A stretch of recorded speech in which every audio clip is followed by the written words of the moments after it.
Ladies and gentlemen, we are back for another review and recap for Westworld Season 4. This is episode 2.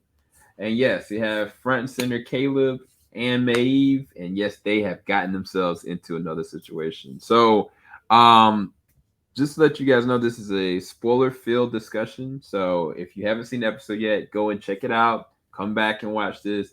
I have me and my other co host here. What's going on, Mike? How you doing? Good, man. Ant wanted to be here, but he's dealing with some medical concerns. But he'll be back probably for episode 3. Mm-hmm. So let's go ahead and kick it in. So the beginning of this episode started off with Maeve and Caleb. They're going to a designated location to try to find. I think it was a senator and the senator's wife. Well, first, Um, well, first it was actually Clementine. oh yeah, I wanted to say that because Yeah. we see Clementine a couple different times. But in terms of the action and just keeping things rolling. Unlike the last episode, like this started off like giving us good choreography, good action, good stakes. It started off even better. Um, to the point that Maeve, for whatever reason, she could not stop the host. And she kind of was like, well, it looks like Williams upgraded his host.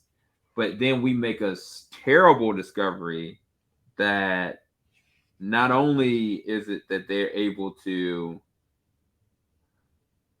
make hosts, but they can actually change human beings. Mm-hmm. And I don't think they've ever done anything like that before. Am I correct?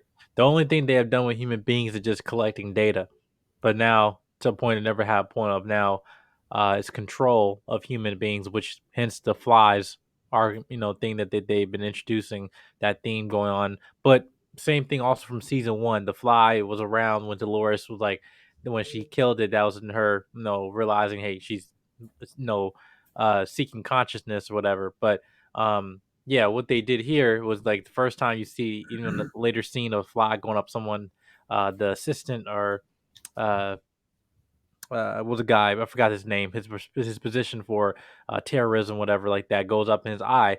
But then with the wife that you see in that scene, it just like okay, she's doing those things. That we go back to the season one vibes where everyone is in their you know.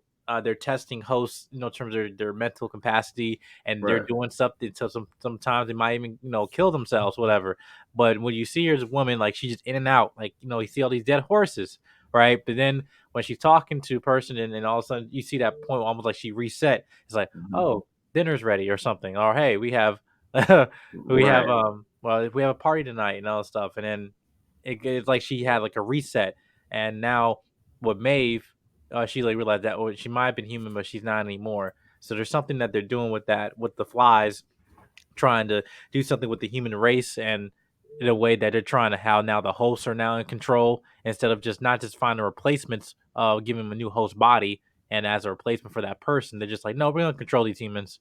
So yeah, Yeah. it kept giving back like old school, like going back to themes that are similar to the show that made it try. We've seen people being replaced, and Mhm. now we're actually getting to like the meat of it, which you and I discussed. Like this should have been, they should have just dropped the first two episodes together.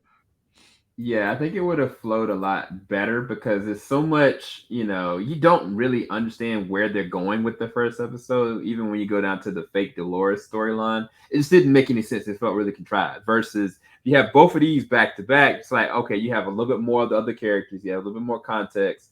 And we're gonna come back to the whole fly thing because that Yeah. does come back later. But I did want to give you an opportunity to talk about what you think is going on with this character right here because the very first thing we see is Clementine. She's chilling, she's in the house, and all of a sudden, the man William, the man in black himself, shows up with the gun, pointed it at her, and shot her directly in the stomach. And it classic way of how he used to move on people. That's how he treated her. She tried to defend herself. It seems as though she is a host, but it was for nothing because he was asking, like, I think he was asking where Maeve was. Correct? Right, but she didn't know. Again, this is also from season 3 that was kinda weird because there was hosts outside the park that you knew, but then we're like, "Wait, how did you get out?" But okay, you know, Mhm. and that includes some of the samurai folks, the, Clementine and other people. Um, yeah, but so I guess it's just now we see her, she's just living on her own because 'cause it's been 7 years, at least I think, yeah, about 7 years, and now to a point where, okay, these hosts are now trying to live normal in society and everything, and it's like, no, where is she? And then Right. now you kill you, but then I can reprogram you for my own purpose, be my henchwoman. Yeah, so that's what you think happened. So you think that the scene that they showed was a little bit in the past, and he killed her, and then he reprogrammed her to use her. Is that what happened? You think, or Yes, is it because a good? you don't like the way she popped up at the end of the episode again. Timelines and stuff is weird, but it's just like, uh, again, it just for her to just immediately just pop up and be the assistant, at the company, and now running things and, um, getting guys in in their SUVs and stuff and locking them up and just immediately after she was just in her own little cabin. It just Mhm. it just seemed like the guy bit some time frame there, all Yeah, that stuff. But yeah, yeah. So I was thinking the same exact thing. It's just, do you think that they targeted her because of her ability and how she kind of is a deterrent for Maeve? Do you think that's the reason why they got her or needed her? well, yeah, that's what because in season 2, like that was she was used as a counter as the anti Maeve, whereas like Mhm. in a way where she was used as like a vessel for like you causing chaos throughout the host and stuff, so they can harm themselves. But now it's like okay, she still is a valuable asset. I mean, going to the original core people from from the park before it closed. Because now when we get later, you see just things are starting to re up again. Now people just be more familiar. Um, people that you see start seeing some like familiar faces again. Right. So we got to talk about your girl Tess. So she Mhm. she shows back up in this, and I mean, the first time we see her, Clementine is working as her assistant. And this counter terrorist dude comes up to her, wanted to have a conversation. They don't let her. They don't let him have a conversation with her, and so he still gets Right. pushy. But later on, he's still pushing the hissy fit, and she gets him. Clementine gets him with the zip ties, and Tessa's character finds him in the back seat and it's like, look, I just wanted to tell you who's the one that's running the show right now, but I wanted you to see my eyes before I killed you, basically. And this is where it gets interesting. This is the segue from what we are talking about with the flies. The fly, we see a fly, just one single fly instead of a whole bunch of flies, and it's just continuously on his face. And as she's leaving, that fly moves up into his eye and up to his brain. Um, I think that that's terrifying because it leads me to believe that that is an animatronic fly, and it is, I guess, sitting itself on people's brains to control them. That is terrifying to me from a science fiction standpoint. That's Yeah, terrifying. but it's giving like also mirrors of like Black Mirror, as well with just terms of like how we are with like technology and everything. So I think what they're gonna do utilizing that again, like the fly is a sense of like another drone sent to like hopefully try to control humans. It's a way that hosts can now be having power. Because then that line saying, "Hey, listen, you guys been making a sport of slaughtering us for years, but like now I'm going to prevent the humans from harming us again." You know, so Dude, they just man. find something. Dude, I wouldn't want to live in a world where a freaking fly could just randomly be buzzing around and it just, no matter what you do, it starts to climb up into your eye, into your brain, bro. Because it's different, like somebody setting you up and like putting something in your ear or in your mouth. Like, no, this thing could be flying and buzzing around. You wouldn't even know.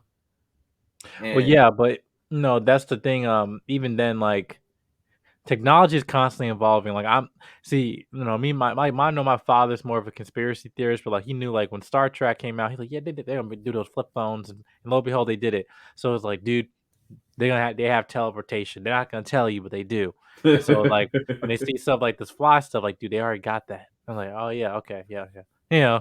So But it's not. I'm honestly not. I don't believe it's that far from them actually doing that. Like as a science fiction fan, I love how this show, the set design and everything like that, like any type of even just the look of futuristic cars and all that stuff, you got me hooked. But with that thing is like again, these violent delights will have violent ends. Something, Yep. these some minuscule things, actually will lead to potentially to our detriment.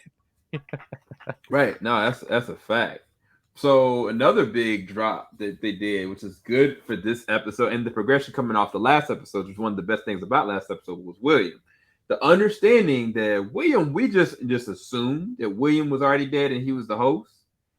It get revealed to us that the real William is actually still alive. That Tess is keeping him alive to just show him, like, yeah, this is the fruits of your labor. You are the loser, and I'm just kind of keeping you alive, cryogenically closed, and bring you back periodically at my amusement because I've got a host doing everything for me.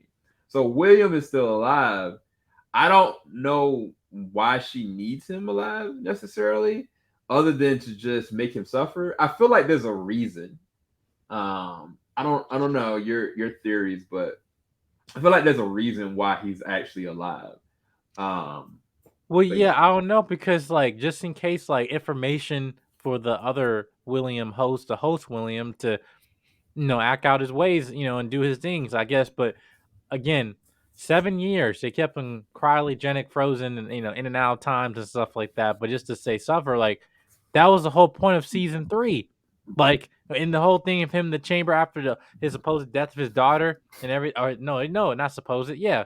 Death of his daughter, and then he's in the jail. It's like and he kept questioning his own reality, like, am I me? He's like, welcome to the end of the game, William. Boom. right. So now it's like we're just doing it again, just to imprison him. They kind of seem a little bit repetitive, but I think there's a motive what's going on here. But Oh, that's right, because he remember, thought his daughter was a host right, and killed and him. he shot her. Dang, I forgot all about that. Yeah. I forgot all about that, Jay. I thought she was a host too when he shot her, for real, for real. But yeah, no, I think that was a really good thread to put into the mix of this because I mean, the test in this, she is the second Clementine because that's not the original test. The original test died, and Dolores recreated herself and copied herself into that host, correct? Or Hmm. the host that was No, supposed to so pick up that that host light. that's in the that's the that um Tessa is in what's her name, I forgot her name, Claire or something, or not Claire, Mm, um but like Tessa, like her body was her mind. It was with the Dolores that evolved, right? That had right, feelings, for her son and then husband and all that stuff. And right. eventually they died. And then that's like now she's like, no, screw humanity and everything. But she's evolved, That's and she right. turned on the original Dolores and stuff. Dolores. But That's right. yeah, which again with that Dolores, I think that's a whole nother story with that. Cause like I thought she was like she's dead. That original one's gone because she got deleted, at the end of season three. I thought that was a whole thing. When she Right. realized, oh yeah, I understand humanity is good and then some of it's bad, but hey, that's life. And then, when she was talking to Maeve, Right. but now I'm like, I don't even know what's going on with her. Or what's her Yeah. name? Yeah. Yeah. I definitely have a theory. When we were watching this, I realized that this, if we can call her Dolores, I don't know if they still haven't given her a name yet. I don't think. I don't think they're calling her by a name yet, which is weird how they able to write that out.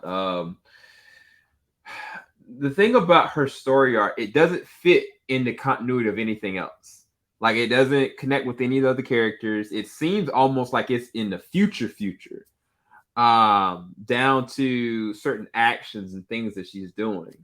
Just seems very different. But my theory, and I think we started talking around the idea of it, is what if this is the original Dolores that survived, and the program or her sentience or whatever makes up her is trying to break back in to reality? Because when we saw Teddy, that to me led me to believe, when we saw last time we saw Teddy, just like Clement, just like May's daughter, they went away. They went to their digital heaven, so to speak. Yeah. If Teddy is back and this whatever version of Dolores is there, it leads me to believe either one, there's a way back, or two, they never actually went anywhere. It's one or the other. But everything about this whole thing, down to the what was the name? Myers? What's the name? The guy that died and killed himself. I think it was Glenn Myers or something like that.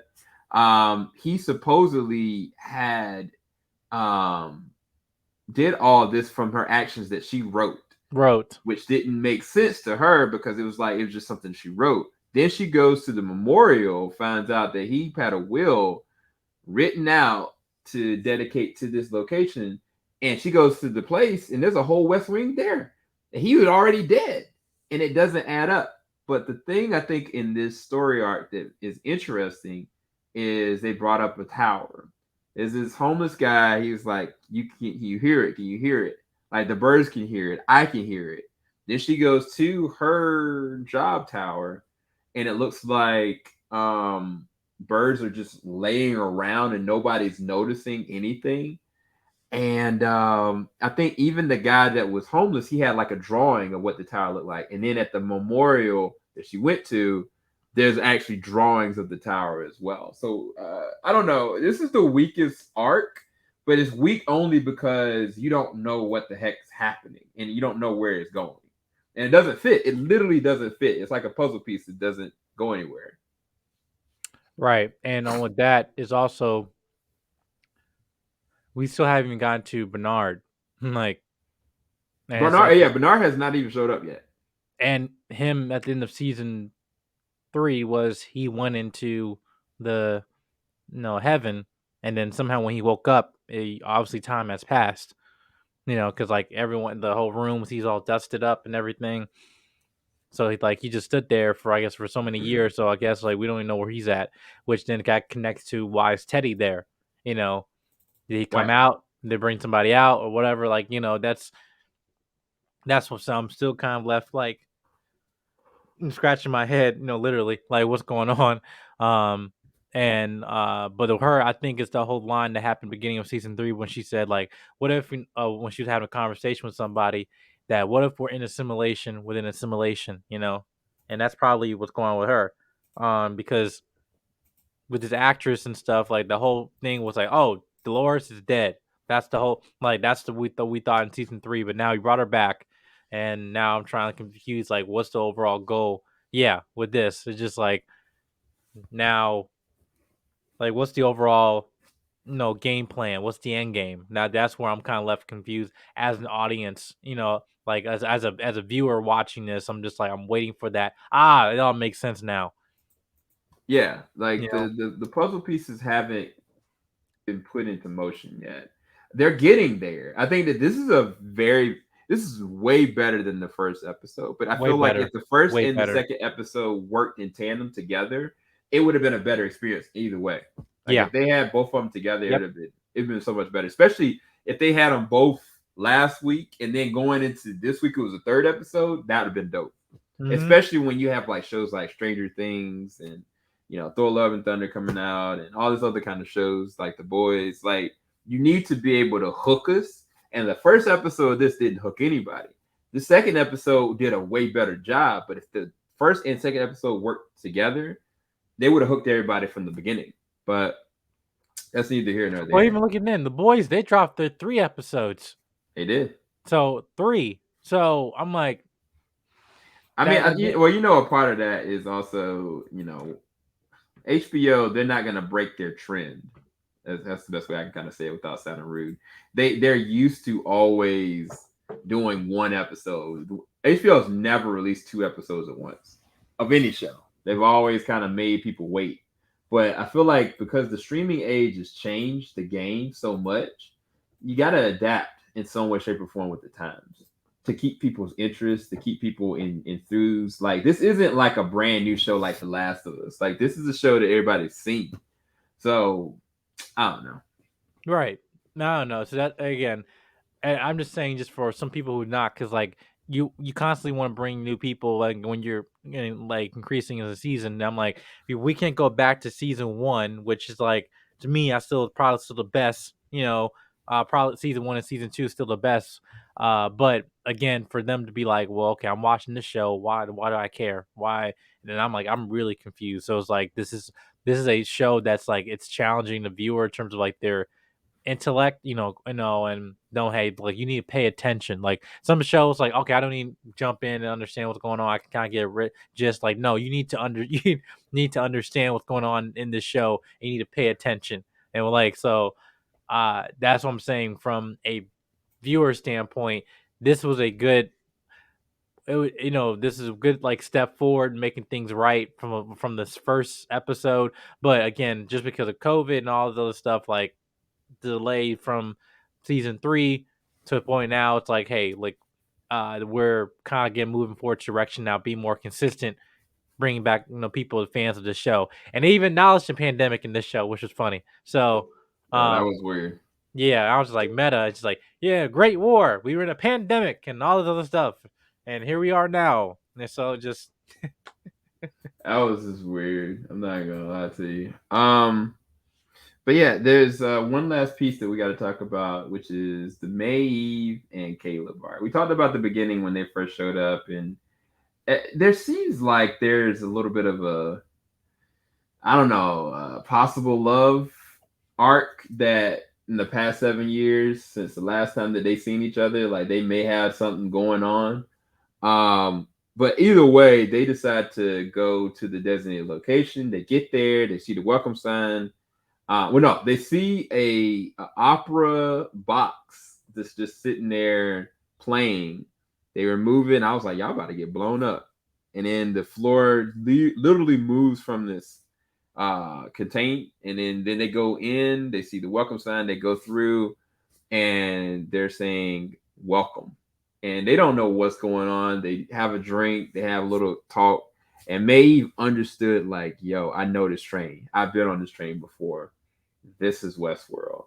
And we're going right back to season one. And that's why I say that the way that these first two episodes work, this would have been the perfect perfect way, segue perfect. into a new season. Because I never would have thought they would bring, us back to Westworld like that. And also this era is interesting because they've never shown that kind of era either. Because that's It's the golden age, right. You got the mobsters, you got the corruption, you got the slick suits and everything. So Mhm. I'm curious to see how that plays out. But somebody like Maeve, she man, she would destroy everybody in that area, bro. Mhm. So I can't wait to see where that goes. So what did Yeah. you think about the transition of Caleb, Maeve, Westworld? Again, it's going back to the original thing of season one, like the feels of like, you being in a park. It just once they left the park, the show went to decline. And they realized that. They realized that and like, okay, now let's take it back.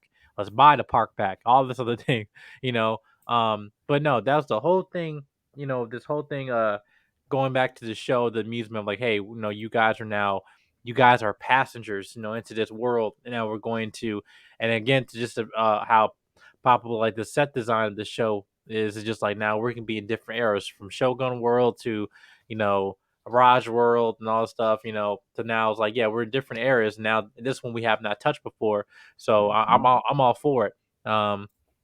So yeah, I just as a film fan or just a fan, just, uh, no, just television, and I love period pieces and stuff. So it's just like, this is going right back to when this show was at its height. It was when they went to different eras and that, and they utilized it when also adding with the futuristic no overlay with it. So yeah. Yeah, no, I really did love it too. But yeah, I guess we'll see where this goes. I don't have much else. Is there anything we missed you can think of? Um, I'm trying to think. Other than yeah, talk about Clementine, William's still alive. Uh, Tessa still got some plans going on, and they have an Academy Award winner in the kitchen. Uh, Oh, shout out Yeah, to it them for just it that. just it's like she's just walking like I own this show. Basically, I'm not even gonna lie to you. She just. I'm I'm just sitting. I'm like, just sitting on the bench in the park. Yeah, just chilling, getting this check. Yeah. dude, like, I don't know how they got her, but I mean, to be well, you know what? You know what's interesting? The host that was the senator. I don't know if you remember Heroes, but that was the dad from Heroes. That was the cop from Heroes. The senator from here. So remember the fight scene. The wife, and the husband. The guy that was the host. Um, he was the dad from Heroes, the original dad from Heroes. Save the girl, save the cheerleader, save the world. Hold on. I'll bring him up real quick. Yeah, you're right. No, yeah, Noah. Yeah, yeah. That was like Misty. I think it was Mr. Bennett. Yeah, Noah Bennett. Yeah, that was his character. But Yeah, it's I Jack thought Jack that Coleman. That actor is Jack Coleman. Yeah. yeah. And then the other chick that played his wife, she's been on a lot of stuff too. Like there's some big actors they're getting in this show. Yeah. So yeah, nah, it's, Mhm. it's a great. It's great. It's great. It's great. But we'll see what happens. Make sure you like, subscribe, hit the bell button. Where can everybody find your content, Mike? You can find me on YouTube at Jedi Mike 7 Reviews, News, and Truth. I'll be doing content, do movie reviews, TV show reviews as well, much other things. And also, you'll see me on this channel. It's a pleasure as always. Yes, sir. Yes, sir. We'll be back, guys. Make sure Mhm. you check out the comment section. Let us know what you think of the episode, and maybe we'll comment back. All right. All right. Peace, people. Falling out the top of the I can see the skyline, 50 mile radius on my timeline. Ain't nothing on my